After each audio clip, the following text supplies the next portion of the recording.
मार्च 2024 मध्ये घेण्यात आलेल्या शालांत प्रमाणपत्र परीक्षा म्हणजे इयत्ता 10वीच्या परीक्षेचा ऑनलाईन निकाल 26 मे रोजी जाहीर झाला। या निकालात कारंजा लाडचे सुप्रसिद्ध डॉक्टर यांची मुलगी भार्गवी अजयकांत हिने 98% गुण मिळवून नेत्रदीपक यश प्राप्त केले। भार्गवी कारंजा लाड येथील वैद्यकीय क्षेत्रातील नामांकित डॉक्टर अजय व अनघा यांची कन्या असून तिने इयत्ता 10वीची परीक्षा नागपूर येथील सेवा सदन माध्यमिक व उच्च माध्यमिक विद्यालयातून दिली होती। तिने परीक्षेत 98% गुण मिळवून शाळेतून प्रथम येण्याचा मान मिळवला।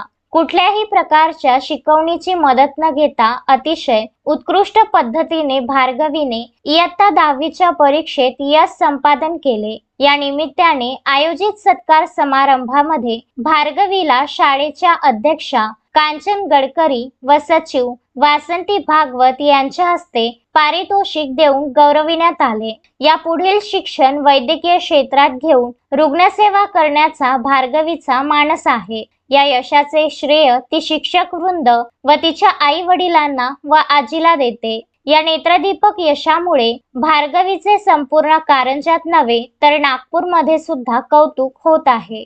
आमची 10वीच्या परीक्षेची सगळी तयारी करून घेतली। शाळेत वेळोवेळी घटक चाचण्या, सराव परीक्षा, युनिट टेस्ट, फर्स्ट टर्म हे सगळं चालूच होतं। त्याचे रिझल्ट आम्हाला लवकरात लवकर मिळायचे। शिक्षक आम्हाला सांगायचे की काय चुका होत आहेत, लिखाणात काय चुका होत आहेत, प्रेझेंटेशन कसं असायला पाहिजे, बोर्ड्सच्या पेपरमध्ये ते कसं प्रेझेंट करायचं, हे सगळं मार्गदर्शन शिक्षक आम्हाला वेळोवेळी करत गेले। त्याच्यानुसार आम्ही तशा सुधारणा। अक्षय लोटे, विदर्भ न्यूज, कारंजा लाड।